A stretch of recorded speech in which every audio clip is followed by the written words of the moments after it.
Assalamualaikum warahmatullahi wabarakatuh. Alhamdulillah, salatu wassalamu ala rasulillah wa ala alihi wa ashabihi wa mawala amma ba'd.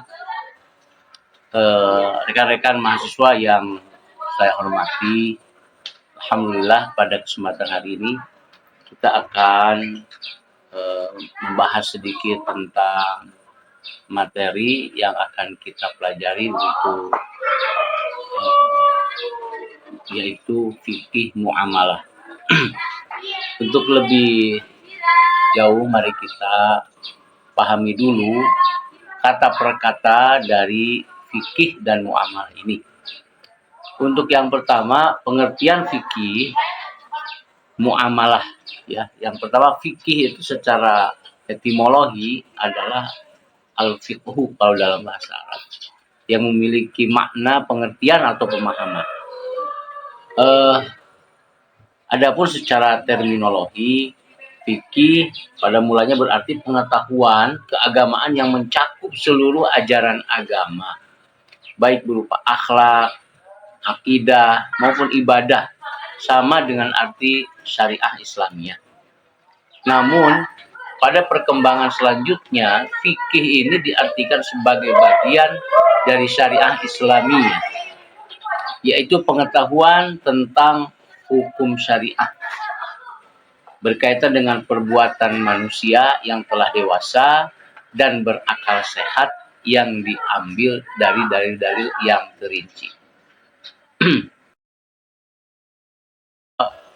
Adapun muamalah itu sendiri secara bahasa berasal dari amala yu'amilu muamalatan. Artinya bertindak atau saling bertindak, saling berbuat, dan saling mengamalkan. Sedangkan menurut istilah, muamalah adalah tukar-menukar barang atau sesuatu yang memberi manfaat dengan cara yang ditentukan. Nah, muamalah juga dapat diartikan sebagai segala aturan agama yang mengatur hubungan antara sesama manusia dan antara manusia dan alam sekitarnya tanpa memandang perbedaan. Bisa dilihat nanti dalam Kamus Al-Munawwir, Kamus Arab Indonesia. Aturan agama yang mengatur hubungan antar manusia dapat kita temukan dalam hukum Islam tentang perkawinan, perwalian, warisan, wasiat, hibah, perdagangan, perkoperasian, dan lain-lain. Nah, aturan agama ini mengatur hubungan antara manusia dan lingkungannya. Dapat kita temukan antara lain dalam hukum Islam tentang makanan, minuman, mata pencaharian, dan bagaimana cara memperoleh rezeki atau rezeki dengan cara yang dihalalkan atau yang diharamkan. Bisa dilihat dalam surat An-Nahl yang artinya, dan ingatlah akan hari kiamat, akan kami bangkitkan pada tiap-tiap umat seorang saksi atas mereka dari mereka sendiri, dan kami datangkan kamu, wahai Muhammad, menjadi saksi atas seluruh umat manusia, dan kami turunkan kepadamu Alkitab untuk menjelaskan segala sesuatu dan petunjuk serta rahmat dan kabar gembira bagi orang-orang yang berserah diri. Berdasarkan uraian di atas, dapat disimpulkan pengertian dari fikih muamalah itu sendiri ialah pengetahuan ketentuan-ketentuan hukum tentang usaha-usaha memperoleh dan mengembangkan harta jual beli, utang piutang, dan jasa penitipan di antara anggota-anggota masyarakat sesuai keperluan mereka, yang dapat dipahami dari dalil-dalil yang ada dalam Al-Quran dan Sunnah. Menurut para ahli, bahwa fikih muamalah dalam arti luas dan arti sempit, menurut Ad-Dimyati, bahwa fikih muamalah itu adalah aktivitas untuk menghasilkan duniawi, menyebabkan keberhasilan masalah ukhrawi. Adapun pendapat seorang ulama yang lain, Muhammad Yusuf Musa, bahwa ketentuan-ketentuan hukum mengenai kegiatan perekonomian, amanah dalam bentuk titipan dan pinjaman, ikatan kekeluargaan, proses penyelesaian perkara lewat pengadilan, bahkan soal distribusi harta waris. Mahmud Saltut juga memberikan definisi, yaitu ketentuan-ketentuan hukum mengenai hubungan perekonomian yang dilakukan anggota masyarakat, dan bertendensikan kepentingan material yang saling menguntungkan satu sama lain. Rekan-rekan mahasiswa, adapun menurut seorang ulama yaitu Abdul Wahab Khalaf mendefinisikan fikih dengan pengetahuan tentang hukum-hukum syara mengenai perbuatan manusia yang diusahakan dari dalil-dalil yang terinci atau kumpulan hukum syara mengenai perbuatan manusia yang diperoleh dari dalil-dalil yang terinci. Nah, inilah aturan-aturan Allah ini ditujukan untuk mengatur kehidupan manusia dalam urusan yang berkaitan dengan urusan duniawi dan sosial kemasyarakatan. Dalam Islam tidak ada pemisahan antara amal perbuatan dan amal akhirat. Sebab sekecil apapun aktivitas manusia di dunia harus didasarkan pada ketetapan Allah Subhanahu wa taala agar kelak selamat di akhirat. Adapun secara sempit fikih muamalah itu menurut para ahli seperti menurut Khudaribik bahwa muamalah adalah semua akad yang membolehkan manusia saling menukar manfaat. Jadi fikih muamalah dalam arti sempit lebih menekankan pada keharusan untuk menaati aturan-aturan Allah yang telah ditetapkan untuk mengatur hubungan antar manusia dengan cara memperoleh, mengatur, mengelola, dan mengembangkan harta. Karena itu dibahaslah tentang hak dan kewajiban kedua belah pihak dalam akar setiap hak sampai kepada pemiliknya, serta tidak ada satu pihak yang mengambil sesuatu yang bukan hak. Kita akan masuk ke materi ataupun pembahasan tentang objek hukumnya. Jadi ada dua, terbagi dua. Yang pertama hukum-hukum yang berkaitan dengan ibadah, fikih muamalah itu, ya fikih dengan ibadah, toharo, sholat, puasa, haji, nazar, sumpah, dan ini semuanya bentuk ibadah antara kita atau manusia dengan Allah. Kemudian hukum-hukum muamalah yaitu hukum-hukum berkaitan dengan hubungan antar manusia, ya baik bersifat kepentingan pribadi atau kepentingan hukum-hukum tentang perjanjian dagang, sewa menyewa, dan lain sebagainya.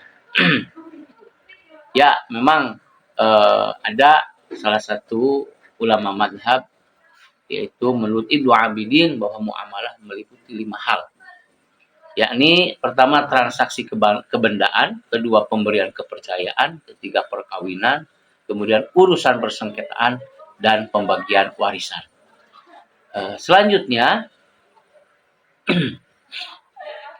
dari penjelasan di atas dapat disimpulkan bahwa fikih muamalah dapat diartikan dalam dua pengertian. Yang pertama, fikih muamalah dilihat dari sisi bahwa ia adalah sebuah kesatuan hukum dan aturan-aturan tentang hubungan antar manusia untuk memenuhi kebutuhan hidup mereka.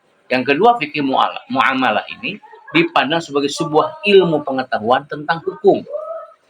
Jadi, pengertian fikih muamalah yaitu hukum-hukum yang berkaitan dengan tata cara berhubungan antara sesama manusia, baik hubungan tersebut bersifat kebendaan maupun dalam bentuk perjanjian perikatan.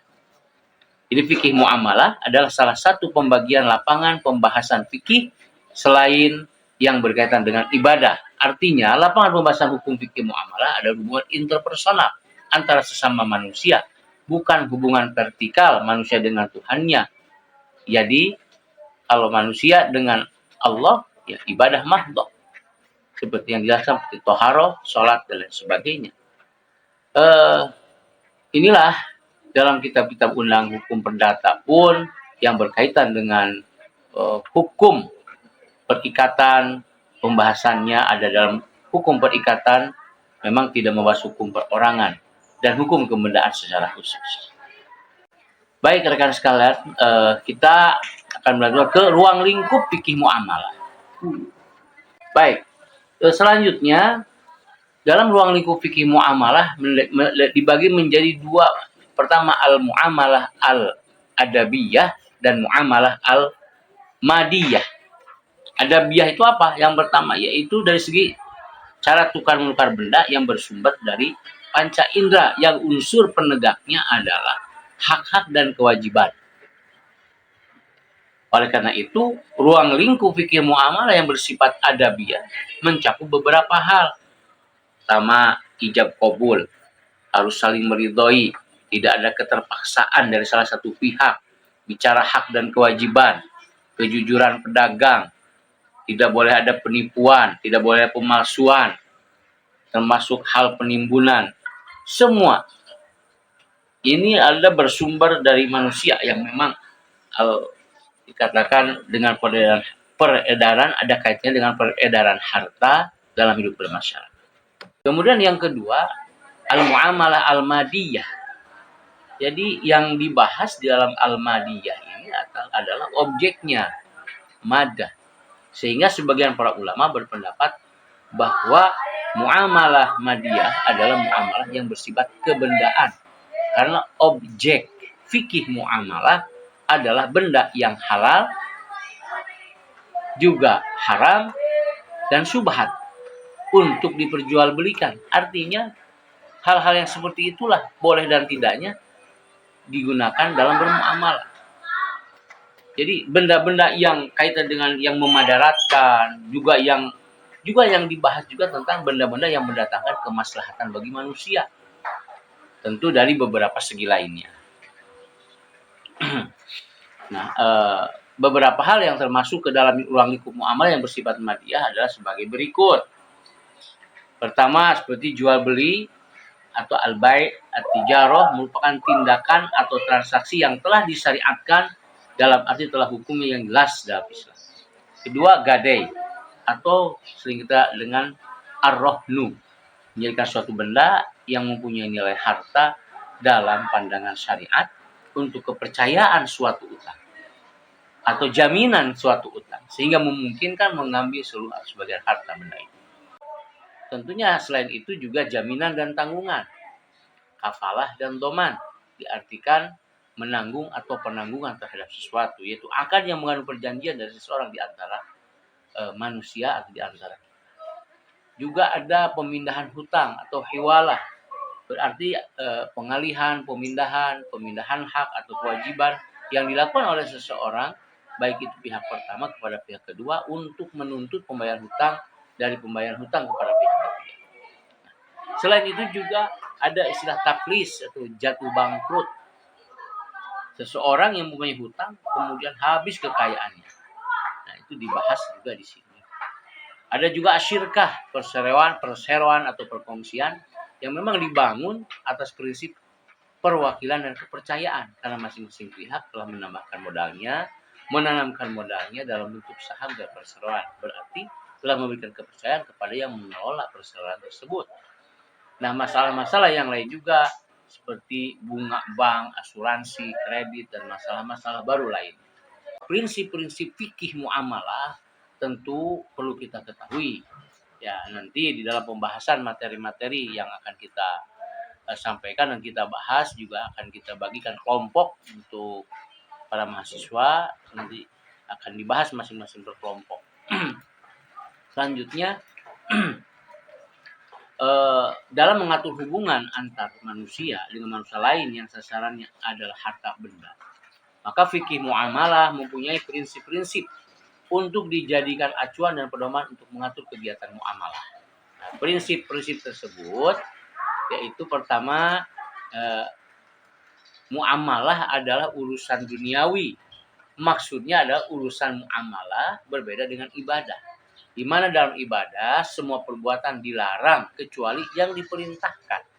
Sedangkan dalam muamalah semua boleh dilakukan kecuali yang dilarang. Al-aslu fil muamalah al-ibahah. Nah, oleh karena itu semua bentuk transaksi dan akad muamalah boleh dilakukan oleh manusia asal tidak bertentangan dengan ketentuan syarak. Illa ma haramallahu, kecuali yang Allah haramkan. Nah, kemudian yang kedua bahwa muamalah harus didasarkan kepada persetujuan dan kerelaan kedua belah pihak.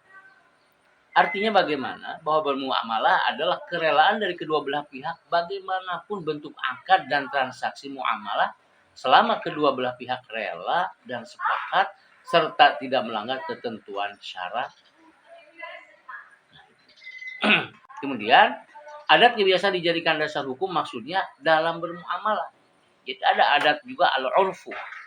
Bisa jadi hukum, al-adah muhakkamah. Setiap daerah beda lagi dengan daerah yang lain.